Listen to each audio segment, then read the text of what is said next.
Pemirsa Duta Besar Indonesia untuk Lebanon yang juga tokoh Persyarikatan Muhammadiyah Hajrianto Tohari jelaskan kondisi terkini di Lebanon dan dirinya juga menyampaikan proses evakuasi warga negara Indonesia di Lebanon dan upaya mediasi WNI yang menolak untuk dievakuasi serta strategi persiapan penyelamatan WNI di Lebanon. Lantas bagaimana Lebanon nanti akan bertahan dari serangan-serangan Israel yang saat ini terus-menerus menyerang kawasan Lebanon?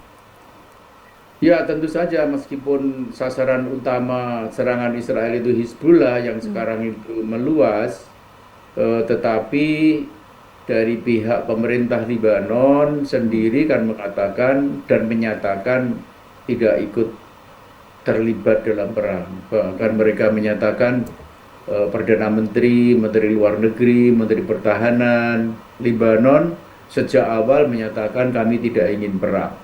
Ya. Bahkan tentara Lebanon sendiri, LAF namanya, Lebanese Army Forces, ya itu LAF namanya, LAF ya, LAF. Itu hanya melakukan pekerjaan-pekerjaan yang tugas-tugas yang sifatnya menjaga ketertiban dan keamanan. Itu yang dilakukan oleh LAF. Ketika arus pengungsi ratusan ribu dari wilayah selatan perbatasan ke kota Beirut, bahkan ada yang menyatakan sampai 1 juta pengungsi dari selatan, sehingga menimbulkan kesibukan yang luar biasa di kota Beirut, hotel-hotel penuh, penginapan-penginapan penuh.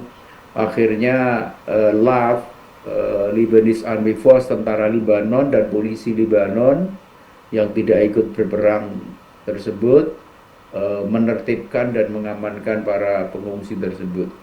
Presiden Joko Widodo juga menginstruksikan untuk memantau kondisi WNI dan juga beberapa kementerian luar negeri juga diminta Presiden Joko Widodo untuk mengevakuasi dari WNI yang ada di Lebanon. Nah, untuk apakah ada komunikasi untuk perlindungan terhadap WNI ini, Pak Hajrianto? Ya, sebetulnya ini keterlambatan informasi saja. Sebetulnya jauh sebelum sekarang ini, dimulai sejak bulan Agustus tanggal 19, itu KBRI Beirut sudah memulai melakukan evakuasi terhadap warga negara Indonesia ke tanah air Indonesia. Jadi di samping evakuasi dari wilayah perbatasan, warga negara Indonesia yang berada di wilayah perbatasan sudah kita bawa ke shelter pengamanan di KBRI Beirut. Sekarang ini jumlahnya mencapai 41 ya.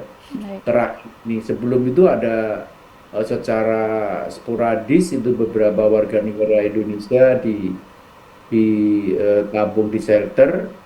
Dimulai tanggal 19 Agustus kita evakuasi gelombang pertama, kemudian pada tanggal 24 itu gelombang kedua, dan kemudian pada tanggal 13 September dilakukan gelombang yang ketiga, dan sekarang ini kita sedang menjalankan evakuasi gelombang keempat sebanyak 20 orang melalui kemarin maka Bandara Beirut gelombang 1, 2, 3 itu Bandara Beirut masih ada penerbangan.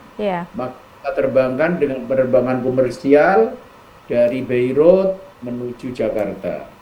Nah, gelombang keempat sudah mulai, Bandara Beirut semakin tidak ada penerbangan, maka kita evakuasi melalui Bandara Amman, Jordania.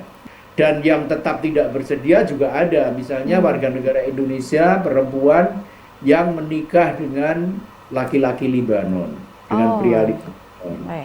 Nah, lalu punya anak, ada yang anaknya 1, 2, 3, ya itu banyak yang menyatakan tidak bersedia untuk dievakuasi.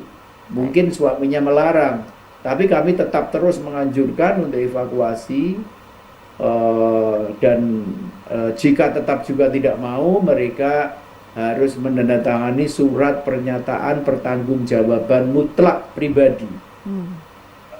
Seperti itu yang dilakukan. Yang kedua, banyak juga mahasiswa Indonesia yang tidak bersedia evakuasi karena beberapa faktor, misalnya universitasnya, tempat mereka tinggal dalam asrama menyatakan kepada para mahasiswa, kamu kalau di sini aman, tapi kalau kamu ingin evakuasi ya dipersilahkan, tapi kalau mau di sini saja kami dapat mengatakan aman. Kira-kira pimpinan universitasnya seperti itu, maka para mahasiswa banyak yang tidak mau evakuasi. Apalagi nanti kalau evakuasi ke tanah air, kata mereka alasannya nanti untuk kembali lagi ke Libanon itu susah mencari visa.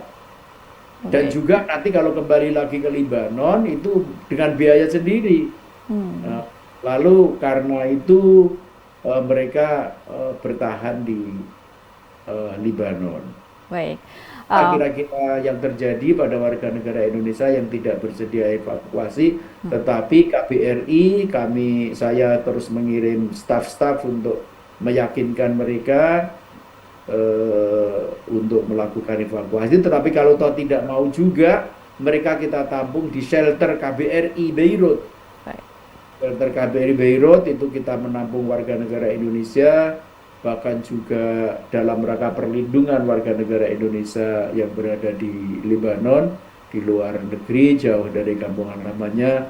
Kami bukan hanya menampung, tetapi juga menyediakan makanan dan sebagainya.